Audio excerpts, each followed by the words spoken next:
एक बार फिर हमारे चैनल फिजिक्स पाओ में आपका बहुत बहुत स्वागत है। और आज मैंने बहुत ज़्यादा सिलेबस को बहुत छोटी सी वीडियो में कवर करा है और मेरा आग्रह है कि एग्जाम देने से पहले इस वीडियो को जरूर देखकर आप लोग जाएं। तो जरा देखते हैं। तो हम लोग बताते हैं जरा कि इलास्टिक एनर्जी का जो क्वांटम होता है उसे हम फोनॉन कहते हैं। और मैं आपको बता दूं फोनॉन, जैसे आप लोगों ने फोटोन सुना है, फोटोन के बारे में सभी बच्चे जानते हैं। ठीक फोटोन की तरह ही क्या होता है, फोनॉन होता है। बात समझ में आई बात। परंतु परंतु ये बात याद रखना कि फोटोन जो होता है वो किसका क्वांटा होता है। क्वांटा का मतलब एक छोटा सा पोर्शन किसका होता है, वो इलेक्ट्रोमैग्नेटिक वेव का होता है। वो समझ में आई, इलेक्ट्रोमैग्नेटिक वेव मतलब प्रकाश का होता है। और जबकि ये जो होता है ये इलास्टिक एनर्जी का होता है, जैसे कि साउंड वेव वगैरह होती है। ठीक।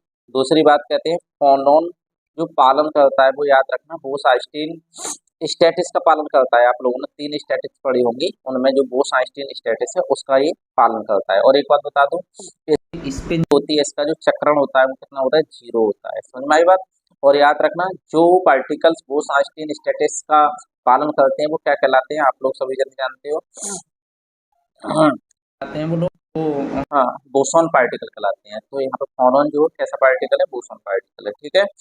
अब बात करते हैं, आप लोगों ने सुना होगा कि लैटिस वाइब्रेशन के बारे में बात करते हैं। तो दो तरह के होते हैं, मोनो एटॉमिक लीनियर लैटिस होती है, लीनियर का मतलब बंडी बंडी लैटिस। ठीक है। लीनियर का मतलब क्या होता है, मैंने कई बार बताया, बंडी। और एक तो एक परमाणु बंडी लैटिस होते हैं। ठीक है। रेखिक जिन्हें कह देते हैं। तो ये रेखी जो आपके एटम होते हैं वो हमेशा ध्यान रखना, बहुत ज़्यादा क्वेश्चन आता है, लो पास फिल्टर की तरह काम करते हैं। किसकी तरह, लो पास फिल्टर की तरह काम करते हैं। ठीक है। मतलब निम्न आवृत्ति पारक फिल्टर की तरह काम करते हैं। और मैंने ये बात बताई कि एग्जाम देते समय आप लोग इंग्लिश में पेपर जरूर पढ़ें।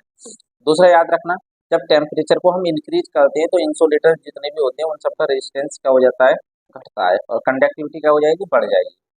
नेक्स्ट, वे सब्सटेंस जिनमें बैलेंस बैंड, कैसे बैंड, बैलेंस बैंड पार्सली भरे हों, पार्सली भरे मतलब आंशिक रूप से भरे हों, जिनके बैलेंस बैंड में वे सब्सटेंस जिनके बैलेंस बैंड जो है वे 3 बैंड होते हैं, बैलेंस बैंड और बीच में गैपिंग और ऊपर कंडक्शन बैंड ऐसे होते हैं ना। तो जिनमें बैलेंस बैंड कैसे होते हैं, कंप्लीटली भरे नहीं होते हैं, बल्कि कहते हैं पार्सली, पार्सली मतलब आंशिक रूप से थोड़े भरे होते हैं। वो क्या कहलाते हैं, कंडक्टर कहलाते हैं, मतलब चालक कहलाते हैं, मतलब मेटल कहलाते हैं, धातु कहलाते हैं। अभी हमने बात करी थी मोनो एटॉमिक लैटिस वाइब्रेशन हो रहे थे। अब हम बात किसकी कर रहे हैं, डाई एटॉमिक, मतलब जिनमें 2 एटम हो ऐसे। तो डाई एटॉमिक जो लीनियर लैटिस होते हैं, लीनियर का मतलब बंडी लैटिस जो होते हैं, उनमें 2 ब्रांचें होती हैं, एक ऑप्टिकल ब्रांच होती है और दूसरी एकॉस्टिकल ब्रांच होती है। एक ऑप्टिकल ब्रांच को कहते हैं प्रकाशिक शाखा और एकॉस्टिक को कहते हैं ध्वनि शाखा। क्या कहते हैं इसे, ध्वनि शाखा। ठीक है। ठीक। अब मेरी बात समझो आप, ये जो होते हैं ऑप्टिकल जो ब्रांच होती है ये ज़्यादा फ्रिक्वेंसी वाली होती है, हाई फ्रिक्वेंसी वाली होती है। और एक्रोस्टिक जो होती है वो कम, इसके कम कम फ्रिक्वेंसी वाली होती है। ये बात याद रखना। और याद रखना जब भाई कहीं पर कोई ऐसी मतलब कहीं पर ऐसा एटम है जो कैसा डाई एटॉमिक है, तो याद रखना उसमें एक पार्टिकल ऐसा होगा जिसका मास ज़्यादा होगा, एक ऐसा होगा जिसका कम होगा। तो याद रखना ज़्यादा मास वाले के साथ ये वाली उत्पन्न होती है, कौन सी, ध्वनि वाली, एकॉस्टिक एकॉस्टिक ब्रांच। और इसके साथ ऑप्टिकल के बाद जो हल्के पार्टिकल होती है और ये ऊपर मिलती है। आपने इसका ग्राफ देखा होगा, इस तरह से मिलता है ना, ऐसे आते हैं। ठीक है। तो ये ऊपर जो आता है ऊपर है ना, वो कौन सा आता है, ऑप्टिकल। और जो नीचे जो आते हैं वो एकॉस्टिक आते हैं, क्योंकि ये भारी पार्टिकल्स के कारण होती है। ठीक है। ये बात आप लोगों को ध्यान रखना। और याद रखना कि ऑप्टिकल ब्रांच में क्या होते हैं, पार्टिकल एक दूसरे के जस्ट अपोजिट काम करते हैं, जो मतलब ऑक्सीलेशन करते हैं एक दूसरे के उल्टे करते हैं। देखो ऊपर ये ऐसे कर रहे हैं, वो नीचे कर रहे हैं। जबकि इसमें जो होता है जो हल्के वाले होते हैं, जिनमें साउंड वाला मतलब साउंड का मतलब ध्वनि शाखा वाले एक्रोस्टिक जो होते हैं उसमें सेम में करते हैं। ठीक। इस तरह से यहाँ से क्वेश्चन बन सकता है। एक बात और ध्यान रखना, फर्मी एनर्जी के बारे में थोड़ी बात कर लेते हैं। फर्मी एनर्जी को हम ईएफ से लिखते हैं, कुछ एप्सिलॉन ई से भी कर देते हैं। और फर्मी टेम्परेचर को हम टी टी से लिख रहे हैं, टी एफ से। ठीक है। तो इन दोनों के बीच में रिलेशन होता है, क्या होता है, E F upon T F बराबर के होता है, या के भी लिख देते हैं, मतलब वोल्टेज में नेतांक क्या होता है, ये बराबर होता है। बहुत इंपोर्टेंट क्वेश्चन है। ठीक है। Next, Fermi energy of metals, जो फर्मी धातुओं की जो फर्मी एनर्जी होती है, फर्मी एनर्जी ऑफ मेटल्स जो होती है वो याद रखना किस पर डिपेंड नहीं करती है, वो मेटल के साइज पर और शेप पर डिपेंड नहीं करती है, जबकि वॉल्यूम वगैरह पर डिपेंड करती है, याद रखना। ठीक। अब बात करते हैं cornering pendant metal. क्रोनिंग pendant model क्या बताता है, वो ये बताता है कि रेगुलर पोटेंशियल वेल है कहीं पर या फिर आपका पीरियोडिक बैरियर है कहीं पर, कैसे रेगुलर, तो वहां पर जो इलेक्ट्रॉन का जो मोशन है व्याख्या करती है, उसका जो किस तरह का बिहेवियर होएगा मोशन करते समय उसका, उसके बारे में बताती है। कहाँ पर? पोटेंशियल वेल में, रेगुलर पोटेंशियल वेल में या फिर रेगुलर पीरियोडिक बैरियर में। पीरियड हिंदी में कहते हैं आवर्त प्राचीर में, और इंग्लिश इसे पोटेंशियल वैल्यू कहते हैं, रेगुलर पोटेंशियल वैल्यू कहते हैं नियमित विभव कूप में। ठीक है, इन दोनों में इलेक्ट्रॉन के बिहेवियर को बताता है। और एक बात रखना, इस मॉडल में जो होता है कॉनी पैटर्न मॉडल, इलेक्ट्रॉन को लगभग फ्री इलेक्ट्रॉन के समान हम मान सकते हैं। कैसे एज्यूम कर सकते हैं कि जैसे फ्री इलेक्ट्रॉन हो। समझ में आई बात? अगली बात, एक बात और भी है, इलेक्ट्रॉन की जो मीन एनर्जी होती है ना, और फर्मी एनर्जी, उन दोनों में ये एक रिलेशन होता है। मीन एनर्जी बराबर इक्वल टू होती है 3/5 EF। ठीक, EF क्या चीज है? Fermi energy. और ई बार क्या चीज है? Mean energy. अब बात आती है इफेक्टिव मास की। इफेक्टिव मास जो इलेक्ट्रॉन का होता है वो धनात्मक भी हो सकता है और ऋणात्मक भी हो सकता है, मतलब मास भी ऋणात्मक हो सकता है। ये कहाँ से बात पता चली? इफेक्टिव मास से। ठीक है, और एक आता है बीडमैन, बीडमैन फ्रेंच नियम। बीडमैन फ्रेंच नियम क्या होता है? ये K/σ T होता है। सिग्मा क्या होता है यहाँ पे याद रखना आप लोग, ये विद्युत चालकता को बताता है, इलेक्ट्रिक कंडक्शन को। और के जो होता है ये किसे बताता है? ये ऊष्मा चालकता को। भाई चालकता दो तरह की होती है ना, ये ऊष्मा चालकता को और ये विद्युत चालकता को, इन दोनों के बीच में एक रिलेशन को बताया उसने, K/σ T = L, और L को हम कह देते हैं लॉरेंज नंबर। ठीक, और ये यदि इसे हम इस तरह से T को इधर पहुंचाते हैं तो K/σ=T हो जाएगा, L तो कांस्टेंट है ना। इसी ये जो रिलेशनशिप है, इसी रिलेशन को हम क्या कहते हैं? बीडमैन फ्रेंच लॉ कहते हैं। ठीक है, याद रखना ये। अच्छा, इफेक्टिव मास का फार्मूला क्या होता है? ये होता है m स्टार बराबर h कट स्क्वायर, और h कट जानते हैं आप, h कट कितना होता है? h/2 की होता है जनरली। अपॉन में क्या आ जाता है? या तो भाई ये -1 लिख दो, इन्वर्स करके लिख दो, या अपॉन करके लिख दो। ठीक है, दूसरा ये बोर मैग्नेटान एक ही फैक्टर होता है, बोर मैग्नेटान म्यू भी इक्वल टू होता है EH/4πm, और इसकी वैल्यू इतनी होती है। ठीक है, ये आप लोग जरूर ध्यान रखना। अब बात करते हैं इनकी स्पेसिफिक हीट, विशिष्ट ऊष्मा। तो विशिष्ट जो ऊष्मा थी, विशिष्ट ऊष्मा इनकी लैटिस की, जालक की विशिष्ट ऊष्मा, इसकी व्याख्या करने के लिए एक तो क्लासिकल थ्योरी दी गई। क्लासिकल थ्योरी में कौन थे? ये ड्यूलोंग और पेटिट ने दी। ड्यूलोंग पेटिट, एक ड्यूलोंग पेटिट ने दी। उसने कौन सी दी? क्लासिकल थ्योरी दी। और इसके अनुसार ये माना जाता था कि सीबी की वैल्यू कितनी आई थी? 3R आई थी। ठीक, और एक क्वांटम थ्योरी के आधार पर दो दी गई। एक एक किसने दी? एक आइंस्टीन ने दी, पहले आइंस्टीन ने दी थी, और बाद में किसने दी थी? डिवाई ने दी थी। तो याद रखना, मैं पहले आइंस्टीन के बारे में बात कर रहा हूँ। आइंस्टीन थ्योरी क्या बताती है? ये बताती है सीबी हाई टेम्परेचर पर सीबी की वैल्यू ये होती है 3R, मतलब हाई टेम्परेचर पर इसकी वैल्यू वही होती है। कौन सी? क्लासिकल वाली। और क्लासिकल वाली किसने दी थी? इन्होंने, ड्यूलोंग पेटिट ने।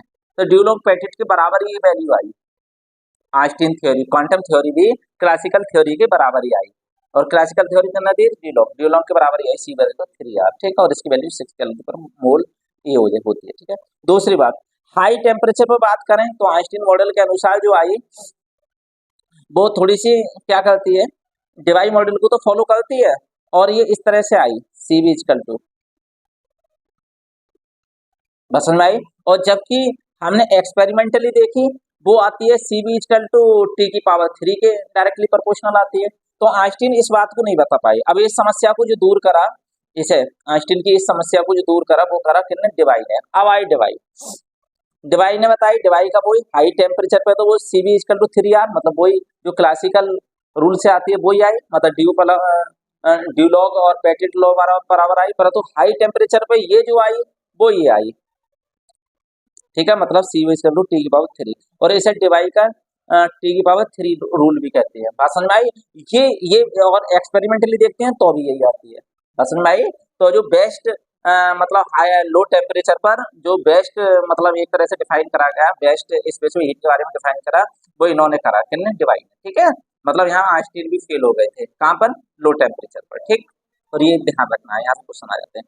एक होल कोफिशिएंट होता है। होल कोफिशिएंट क्या होता है? होल होल एक इफेक्ट होता है। होल इफेक्ट में क्या होता है? होल कोफिशिएंट होता है। होल इफेक्ट क्या करता है, जो चार्ज कैरियर होते हैं, मतलब आपके इलेक्ट्रॉन है, होल है, उनके साइन के बारे में बताता है कि कौन सा चार्ज कैरियर यहाँ पर है, चार्ज कैरियर का साइन क्या है, प्लस है माइनस है, कौन बताता है, होल इफेक्ट बताता है। होल इफेक्ट का काम ये होता है चार्ज कैरियर के चिन्ह को बताना, चिन्ह का मतलब जानते हो, साइन, साइन को बताना, ठीक है। और क्या होता है इसका फार्मूला, और होल कोफिशिएंट का फार्मूला क्या होता है, R H equal to -1/n, ठीक, ये आता है। अब थोड़ी सी क्रिस्टल बाइंडिंग पर बात कर लेते हैं हम लोग, ये दूसरी यूनिट है। याद रखना बाइंडिंग का जब हम क्लासिफिकेशन करते हैं तो क्रिस्टल को बॉन्ड के आधार पर, मतलब अलग अलग तरह के बॉन्ड बनते हैं ना, तो पांच भागों में बांटा है। वो पांच भाग कौन से हैं, एक आयनिक क्रिस्टल होते हैं जिनमें आयनिक बॉन्ड मिलते हैं, आयनिक क्रिस्टल कौन कौन से हैं, NaCl है, CS है, Kr है, ठीक है, ये याद भी रख लेना, कभी कभी पूछ लेता है। एक होते हैं कोवलेंट, कोवलेंट को हिंदी में कहते हैं सहसंयोजक। सहसंयोजक वाले कौन से होते हैं, डायमंड, जैसे हीरा कहते हैं, मतलब कार्बन, जर्मेनियम और सिलिकॉन, ये सब कितने हैं, जिन्हें कोवलेंट बॉन्ड कहते हैं। और अगले कौन से होते हैं, मेटेलिक, मतलब धात्विक, कौन से हैं, NaAlCu, ठीक है, धात्विक, धातु तो लिखना आता है, धात्विक, इनमें धात्विक बंध होते हैं। और फिर आते हैं मॉलिक्यूलर और इनर्ट गैस मॉलिक्यूल्स, ठीक है, इनमें वंडरवाल्स फोर्स लगते हैं, कौन से फोर्स लगते हैं, वंडरवाल फोर्स लगते हैं, ठीक है। और इनमें इनमें वही इलेक्ट्रोस्टैटिक फोर्स लगते हैं, ठीक है।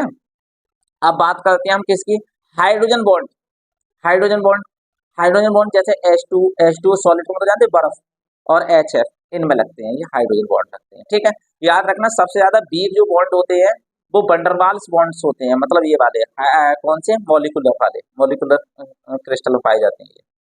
अगले क्या होते हैं, सबसे ज्यादा स्ट्रॉन्ग जो होते हैं वो आयनिक बॉन्ड होते हैं, आयनिक बॉन्ड जो इसमें जो पाए जाते हैं, आयनिक बॉन्ड नमक वगैरह में, NaCl CCl में पाए जाते हैं, ठीक है। और याद रखना आयनिक जितने भी क्रिस्टल होते हैं ये पोलर जो लिक्विड होते हैं, समझ में आई, पोलर लिक्विड का मतलब जानते हो, ध्रुवीय जो द्रव होते हैं उनमें घुलनशील है, सोलुबल है। अच्छा, दूसरी बात आती है मॉडलिंग कांस्टेंट के बारे में बात करते हैं हम। आयनिक क्रिस्टल के लिए ये फार्मूला जानते हैं, यू अट्रैक्शन इक्वल टू, ये आता है, मतलब ये एनर्जी आती है यू अट्रैक्शन वाली। तो इसमें जो ये अल्फा लगा होता है इसी को हम क्या कहते हैं, मॉडुलन, है नहीं, मॉडुलिंग, मॉडुलिंग कांस्टेंट कहते हैं, मॉडुलिंग कांस्टेंट, ठीक है। और इसकी जो वैल्यू होती है नमक के लिए इतनी होती है 1.748, इसकी कोई यूनिट वगैरह नहीं होती, बीमा वगैरह नहीं होती, ठीक है। तो मुझे भरोसा है ये वीडियो छोटी सी आप लोग देखकर जरूर जाएं और इससे 100% आपके लिए क्वेश्चन मिलेंगे। थैंक यू वेरी मच, और एक दूसरे को जल्दी जल्दी शेयर कर दें कि सब बच्चे एग्जाम से पहले पहले इस वीडियो को जरूर देख जाएं। Thank you very much.